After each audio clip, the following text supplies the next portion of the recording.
saya bersimpati yang dalam pada Prof. Zainal Mutakin. Beliau juga adalah sahabat saya, adik saya di HMI. Ya, beliau diperlakukan secara tidak adil, kontraknya diputus dari Rumah Sakit Karyadi. Dari apa yang saya ketahui, Prof. Zainal ini dikontrak 3 tahun. Kontraknya baru berakhir tahun depan, pertengahan kira-kira. Jadi lebih cepat setahun beliau diberhentikan, diputus kontraknya. Tapi sebetulnya beliau adalah dosen di Fakultas Kedokteran Undip. Jadi statusnya ANS dari Departemen Pendidikan dan Kebudayaan. Itu tidak ada ikabat statusnya itu. Kalau nggak salah beliau umurnya baru 65 tahun, baru ya, karena saya 75 tahun. Pensiunnya setelah dia, karena profesor pensiunnya baru umur 70 tahun. Jadi artinya beliau diputus kontrak. Dan ini karena saya melihat bahwa akhir kontraknya harusnya tahun depan sudah didahulukan. Jadi beliau itu dosen kedokteran Undip dan praktek dokter itu dapat izin praktek 3 tempat kan. Jadi Prof. Zainal ini praktek di 2 rumah sakit swasta lain, satunya di FK Undip. Baiklah, selanjutnya saya akan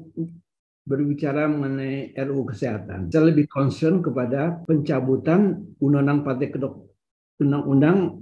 Kedokteran.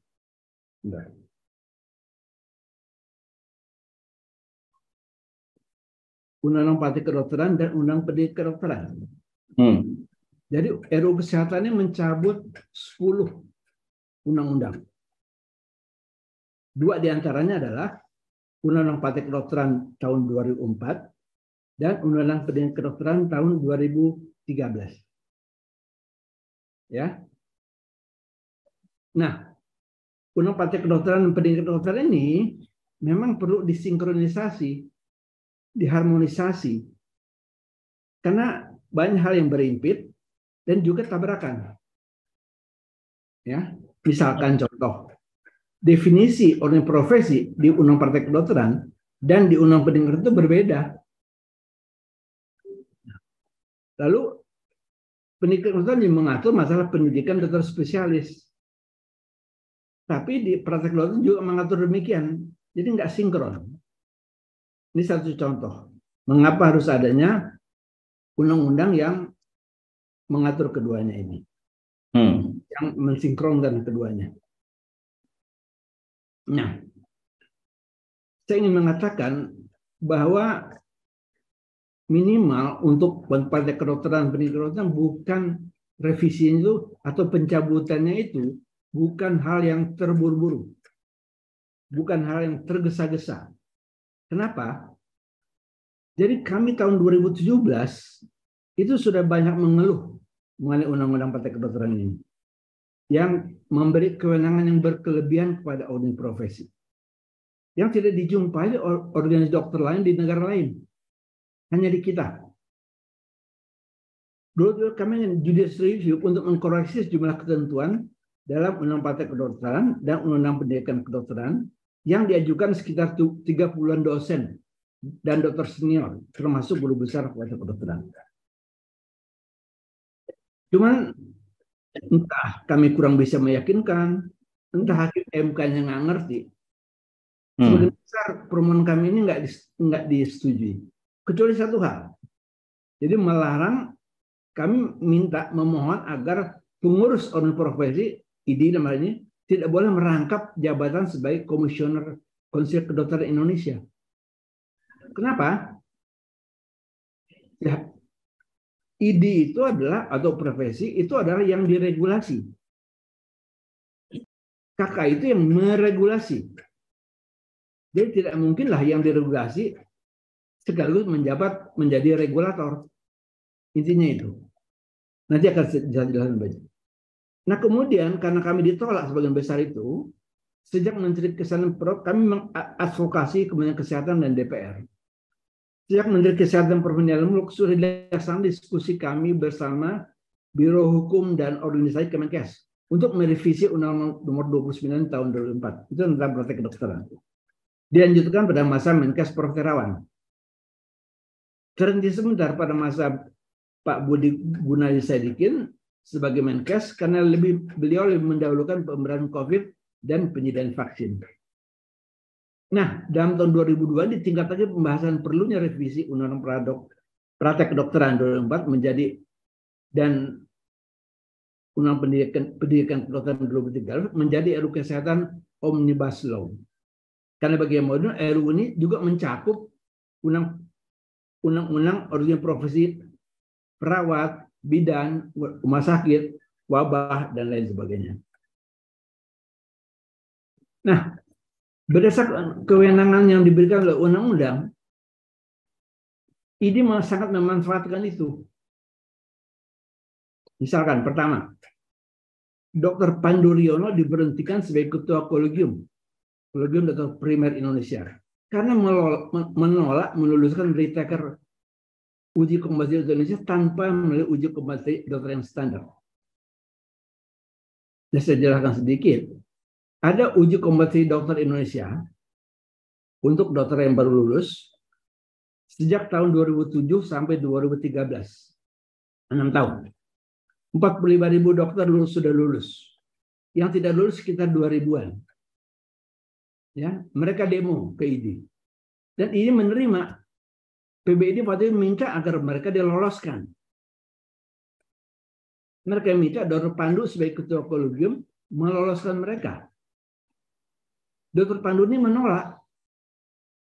Beliau tidak mau meluluskan para yang mereka tidak lulus ujian ini, namanya retaker ya, seperti retaker, tanpa melalui uji kompetensi yang standar. Beliau nggak mau. Kenapa PBID marah? Mungkin kenal Pak Nuryono ya, sering di TV juga. Iya betul. Dr.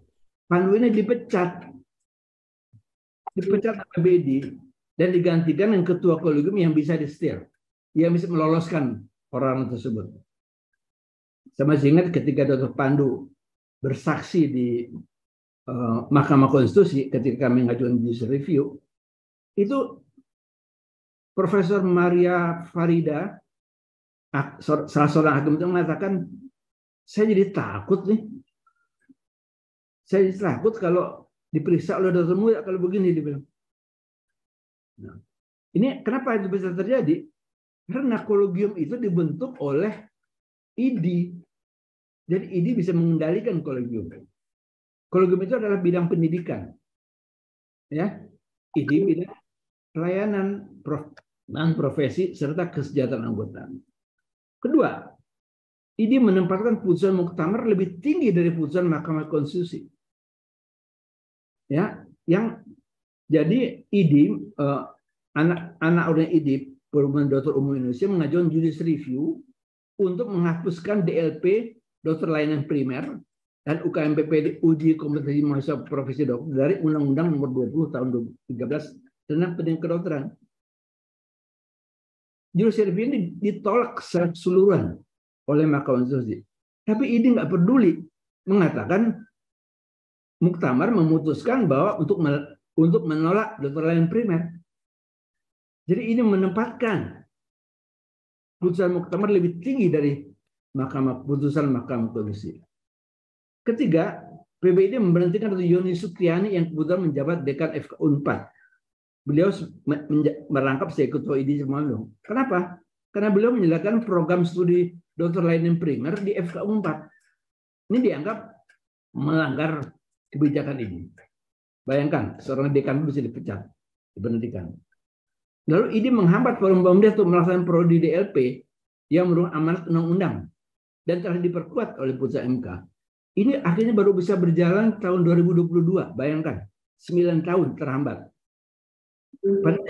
Primer ini penting untuk layanan primer yang dibutuhkan oleh masyarakat umum. Nah, pada tahun 2014 ID bukan PBID uji kompetensi profesi program posisi dokter itu mulai. Jadi menggantikan UKDI yang uji kompetensi dokter tadi. Kenapa digantikan? Karena waktu UKDI itu ada untuk dokter yang sudah lulus. Ya. Nah, kalau yang tidak lulus ada yang beberapa kali bahkan belasan kali tidak lulus, itu fakultas kedokteran tidak mau tanggung jawab lagi. Toh udah lulus sudah. Maka pemerintah mengganti dengan UKMPPD, uji kompetensi mahasiswa program. Jadi ini belum lulus. Dia baru diberikan kelulusan ijazah kalau sudah lulus. Artinya kalau mereka nggak lulus, mereka FK-nya asalnya harus membina lagi mahasiswanya, kan begitu. Sehingga dirubah oleh pemerintah. Nah, lalu itu juga KDP tadi melanggar undang-undang dengan dan kesepakatan KKI, MKKI, PBID, KDP dan AFG untuk menyelenggarakan UKT ini tetap bisa diselenggarakan walaupun sudah putusan sudah ada undang-undang baru yang melarang. Ini masih menyelenggarakan itu. Pada bulan, saya punya data yang lengkap. Pada bulan November 2014 dan Februari 2015. November 2014 sekitar 500 diloloskan. 2015 sekitar 400. Dan anehnya, saya punya datanya, 2015 Februari itu lebih dari separuh berdasarkan dari satu FK swasta saja. Mereka nggak mau ikut UKM BPD karena UKD lebih mudah lulusnya. Oke. Nah, apa sih kewenangan IDI menurut Praktek Kedokteran? IDI merupakan satu-satunya audit profesi dokter. Nggak ada referensi dimanapun di dunia. Karena untuk jadi anggota organisasi itu harus sukarela kan, bukan diwajibkan. Ini punya wewenang mengeluarkan rekomendasi untuk pada izin praktek. Nah, ini satu operasi lalu punya wewenang mengeluarkan rekomendasi izin praktek. Artinya dokter terpaksa harus menjadi anggota IDI. Kalau tidak menjadi anggota IDI nggak akan dapat rekomendasi izin praktek. Ya. Nah, kolegium dibentuk oleh IDI. Saya bilang tadi bahwa kolegium itu ada bidang pendidikan dan dimanapun di dunia, kolegium itu terpisah dengan organisasi profesi dan juga mengeluarkan sertifikat kompetensi. Tadi mengenai kolegium ada keanggotaan, ada konsil kedokteran, ada dari kolegium, dari profesi IPG, pendidikan, ASPI, rumah sakit. Ya, ini menguntungkan IDI dan kolegium serta asosiasi rumah sakit isu pendidikan karena mereka yang harus diregulasi menjadi regulator.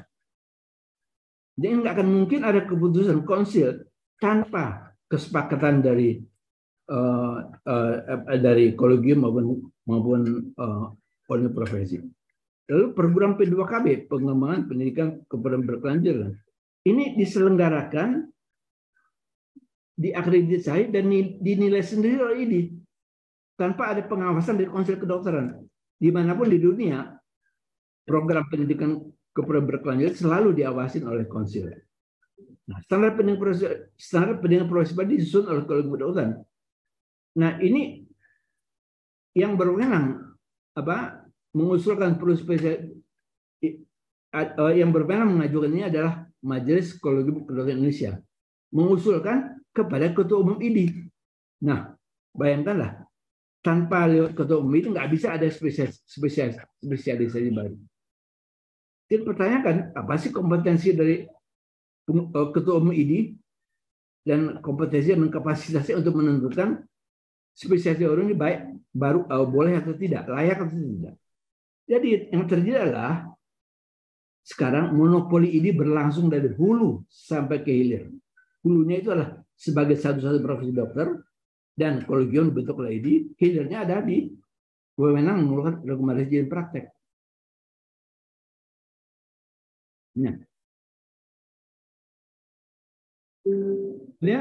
Nah, ini sebagai audit profesi tunggal menurut Undang-Undang tentang Praktek Kedokteran. Lalu RUU Kesehatan yang dari mana nih? Yang dari DPR itu disebut setiap tenaga medis dan kesehatan dapat membentuk satu profesi. Nah,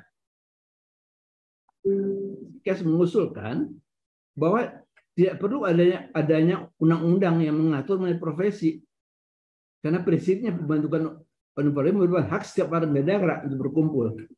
Ya, jadi nggak boleh tidak harus jadi satu. Dasarkan saya pada undang-undang keormasan. Tadi saya sampaikan tidak ada referensi dimanapun di dunia adanya produk legislasi atau regulasi yang menetapkan National Medical Association sebagai untuk nggak ada, silakan cari. Nah, ditambah dengan kewenangan memberikan izin praktek menyebut dokter yang ingin praktek terpaksa menjadi anggota IDI.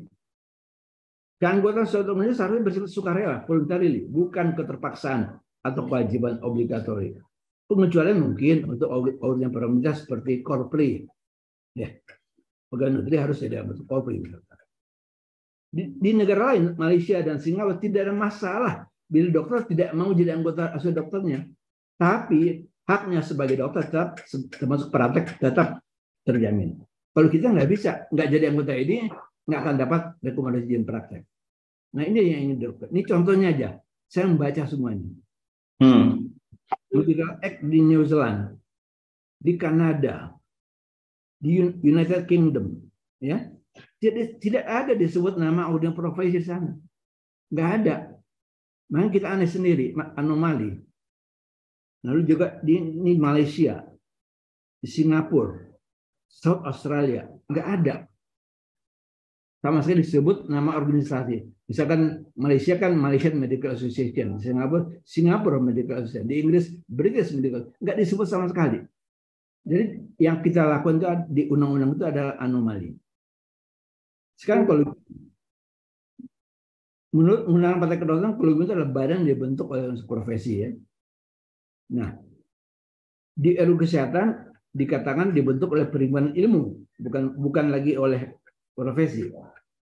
Nah, di RUU Kesehatan mengatakan RUU tidak mengatur bentuk kolegium agar lebih fleksibel dalam mengatur organ yang akan mendukung dan menunjukkan. Dengan demikian definisi kolegium diusulkan dihapus. Jadi memang tidak ada referensinya dalam praktek global kolegium itu dibentuk oleh organ profesi dokter. Artinya untuk Indonesia kolegium itu menjadi underbow dari IDI.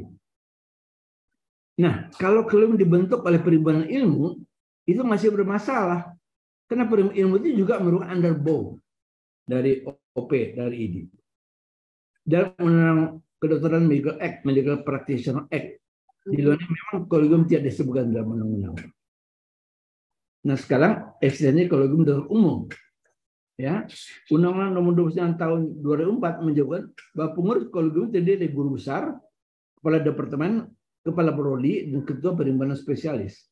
Tapi di Indonesia ada kolegium dokter umum yang disebut sebagai Kolegium Dokter Indonesia yang saat ini dibentuk oleh PDUI. Kan jadi pertanyaan, apakah dokter umum, apakah ada guru besar departemen prodi kedokteran umum? Nggak ada itu. Prodi kedokteran umum adalah fakultas kedokteran sebetulnya. Sehingga pengurus Kolegium Dokter Indonesia harusnya ada wakil pembantu dekan bidang akademis fakultas kedokteran. Pada awal sebenarnya Kolegium Dokter Indonesia tahun 2000-an keanggotaan tadi terdiri dari wakil pembantu dekan bidang akademis dari fakultas kedokteran dengan akreditasi tertinggi. Nah, kemudian saya bertahap keterlibatan dikurangi, direduksi, sehingga akhirnya di kolegium dari PDUI, Perhimpunan Dokter Umum Indonesia, tanpa sama sekali ada keterlibatan fakultas kedokteran secara institusional. Nah, ini kan sudah melanggar. Secara internasional memang ada disebut kolegium untuk basic medical pendidikan 60 tahun. Tidak ada kolegiumnya. Ada kolegium untuk general practitioner atau family medicine, tapi untuk dokter umum yang sudah menempuh pendidikan spesialis, general practitioner family sekitar 3-4 tahun selalu. Jadi sekitar 9 tahun lah baru bisa benar praktek. Nah, unsur profesi kolegium dalam KKI. Pasal 14 ayat 1 Undang-Undang dan diadopsi oleh pasal norma kesehatan yang hasil dari Balek DPR. Pada dasarnya ada unsur OP, kolegium, asosiasi dan keanggotaan kolegium. Tapi dalam DIM RUU Kesehatan perlu mengusulkan dan UU undang-undang tidak mengatur pembentukan lembaga. Nah di sini dalam ini kami agak kurang sependapat dengan pemerintah.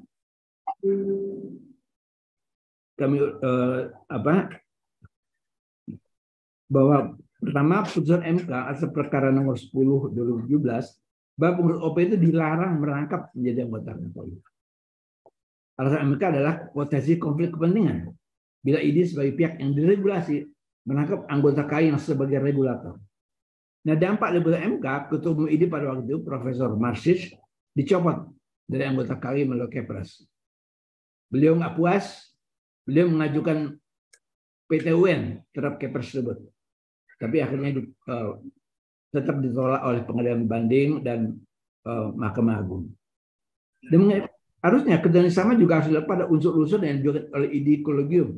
Nggak boleh menjadi merupakan unsur di dalam konsul kedokteran supaya tidak ada konflik kepentingan. Nah, ini kami agak berbeda. Kami ingin agar konsil itu disebutkan di dalam undang-undang. Karena dimanapun di luar negeri juga disebut. Di Medical Act di luar negeri. Tapi anggotanya dipilih oleh sebuah panitia seleksi yang independen, yang ditunjuk oleh Menteri Kesehatan atau Presiden. Seperti halnya KPK, KPU, Komisi Yudisial. Kami sudah bicara tentang STR dan SIP, surat tanda registrasi dan surat izin praktek. Nah,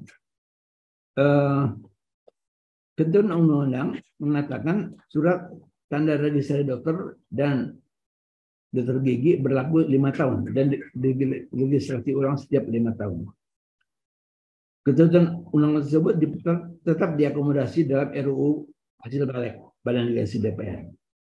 Nah, tapi dari DIM RUU Kesehatan mengubah SR yang semula 5 tahun menjadi seumur hidup. Ya, karena SR itu lebih bersifat administratif. Nah, ini mengajukan argumen begini. SR berlaku tanpa jangka waktu. Lalu bagaimana penjagaan mutu dokter dalam praktek? Di banyak negara lisensi tidak ada yang berlaku seumur hidup. Dikasih contoh licensing period in action ini disampaikan oleh Dr. Beni Satria, SH, MKH, lengkap itu. Ini saya aneh, kok menyamakan lisensi dengan registrasi? Lisensi itu praktek. Registrasi itu pendaftaran di Medical Council, ya kan? Dikasih contoh argumennya ini. Di Kamboja 3 tahun, Indonesia 5 tahun, Laos 5 tahun, Malaysia 1 tahun, Myanmar 2 tahun, Filipina 3 tahun. Nggak ngerti. Cuman saya nggak meragukan beliau nggak ngerti karena beliau itu dokter, SH, dokter, masa nggak ngerti perbedaan antara lisensi dan registrasi. Tapi ya artinya ini penggelapan fakta menurut saya. Nah, izin praktek sekarang. Ya, harus ada rekomendasi dari ONI profesi, ya kan? Tapi DIM dari RUU Kesehatan tidak diperlukan rekomendasi. Nah, ini berargumen karena dia melakukan pengawasan etik dan moral bagi dokter. Demikian juga IDIlah, Kolegium yang mengawasi dan menjaga kompetensi serta keterampilan dokter. Nah, kontrak argumennya begini. Berapa banyak sih anggota ID yang tidak diberikan rekomendasi ini pasal ID? Bisa dihitung dengan jari. Bahkan tidak mungkin puluhan dah. Ini saya tanyakan pada, saya pernah dalam satu webinar dengan Dr. Beni Satria, beliau itu juru bicara ini. Anda berapa tahun sudah jadi pengurus ID? Saya tanya, dalam setahun terakhir, berapa banyak yang tidak diberikan rekomendasi karena melanggar etik dan moral? Beliau bilang, apakah ada puluhan? Enggak ada. Ini artinya bisa dihitung dengan jari.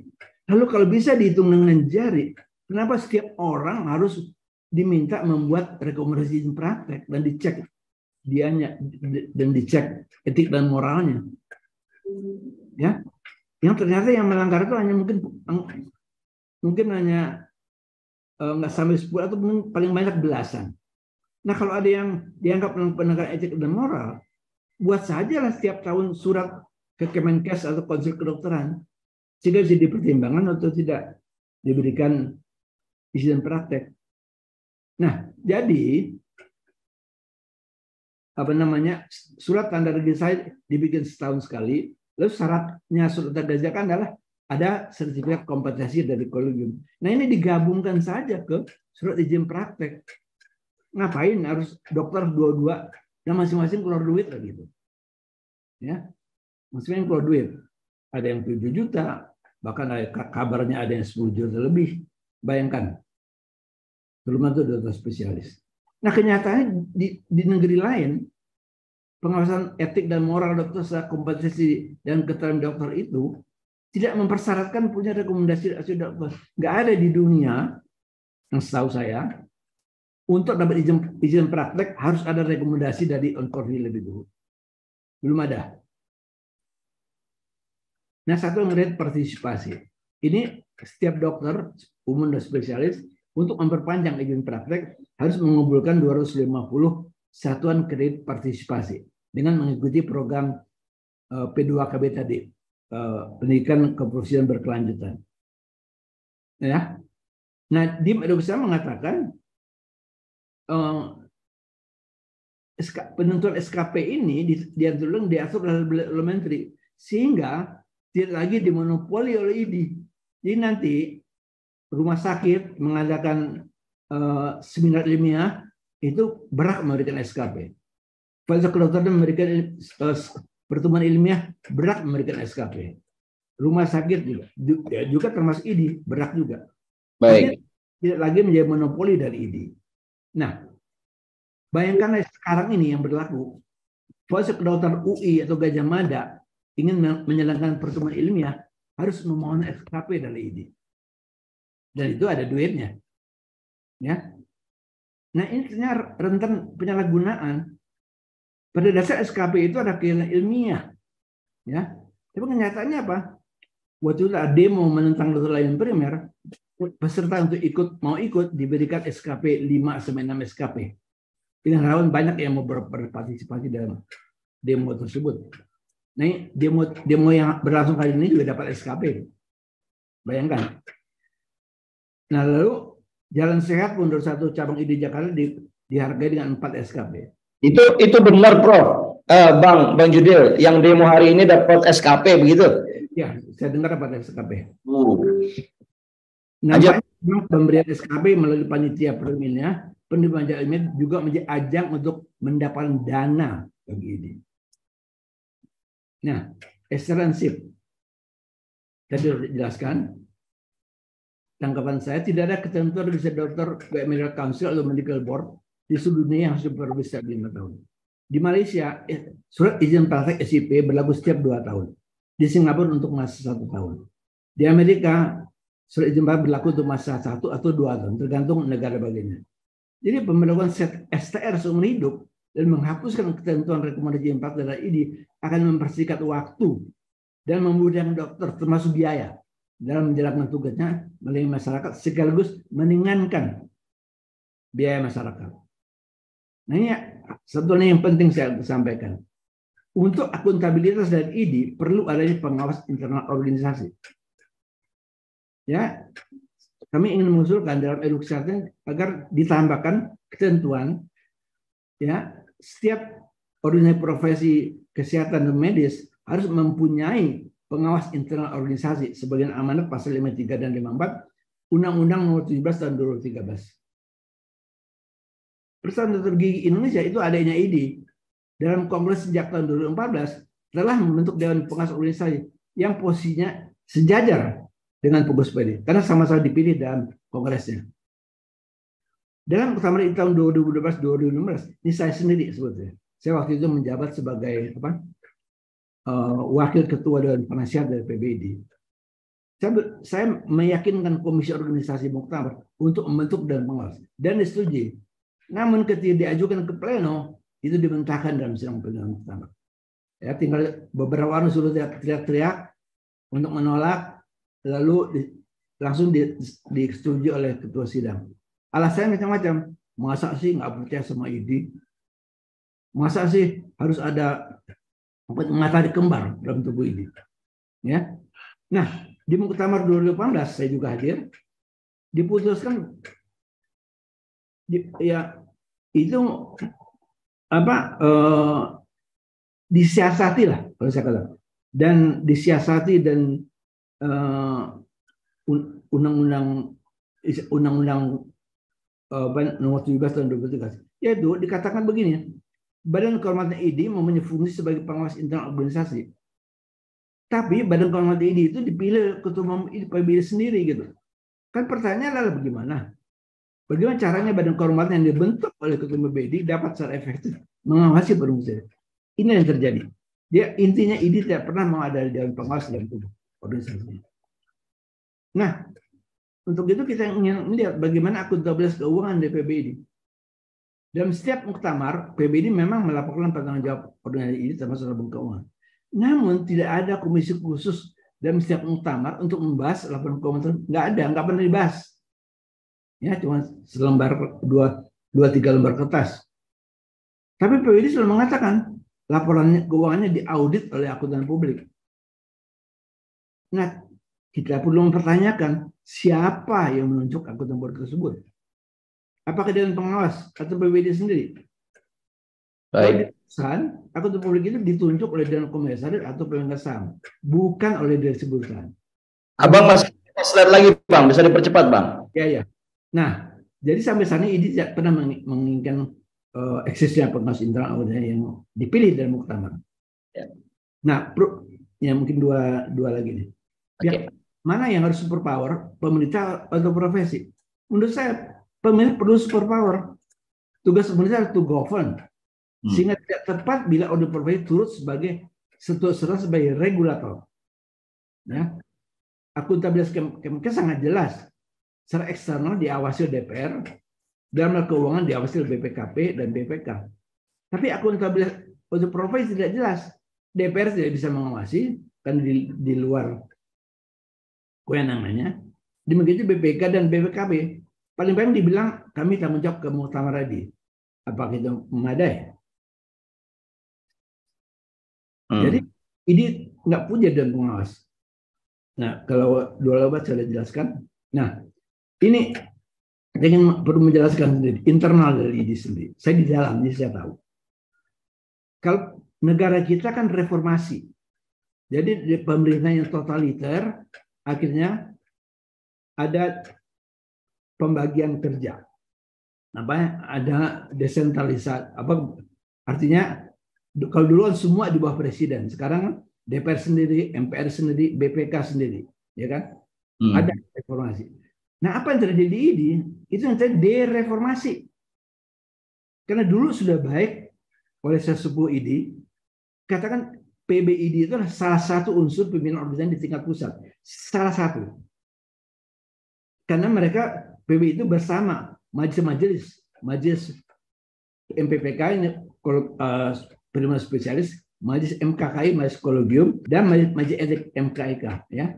Tapi di 2015 itu sudah berubah. Yang pimpinan itu adalah ketua ID. Ya. Pasal awalnya muktamar menilai semua bertanggung jawab. Jadi ketua PBD, ketua MKIK, ketua MKI, dan ketua MPPK. Tapi pada 2012 mulai dirubah. Yang hanya menilai bertanggung jawab PBD dan mendengarkan laporan saya dari MKIK, MKI, dan ketua MK. Nah, kemudian terakhir MPPK, MPK badan otonomi dia bertanggung jawab kepada muktamar. Tapi pasal 3 di 2012 disebutkan MPPK dan MKKI itu melaporkan secara periodik kepada ketua pengurus ikatan sesuai tingkatannya. Begitu juga pada 2015. Jadi semuanya memang berpusat kepada ketua PBID. Akhirnya ini yang saya katakan terjadi dereformasi di ID. Nah, ini saya perlu menambahkan ini. PBID itu memonopoli kewenangan, tapi minim akuntabilitas. Jadi dijelaskan tadinya ada tahun 2000-an itu ada kolegialitas kepemimpinan, akhirnya menjadi terpusat pada ketua ID. Tidak ada pengawas, lalu P2KB-nya tidak bisa diawasi oleh ID. Nah, ini saya mengutip Profesor Robert Klitgard dari Amerika, profesor yang ahli korupsi, mengatakan begini, bagaimana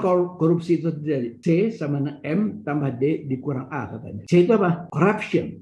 M itu apa? Monopoli. D itu discretion. Minus A, accountability. Saya nggak menuduh, tapi ini ada potensi terjadi korupsi. Kenapa? ID memonopoli. Tadi saya katakan dari hulu sama hilir. Lalu dia punya diskresi. Ini orang diberi rekomendasi izin praktek atau tidak. Lalu ini orang disuruh bayar berapa? 5 juta di luar iuran atau 10 juta. Tapi akuntabilitasnya minim, sudah dijelaskan. Jadi ini saya hanya ingin menginginkan ada potensi korupsi di sini. Nah, sebagai ketutup, koreksilah semua kewenangan ini, termasuk pergi profesi. Karena yang lain tuh apoteker, perawat bidan nurut sama ID. Kalau ID punya kewenangan, dia pun dibikin juga. Ini nggak dimiliki oleh hasil dokter atau tenaga kesehatan di luar negeri. Agar ini tujuan kami, ini tuh kembali ke kitohnya. Terima kasih. Assalamualaikum warahmatullahi wabarakatuh.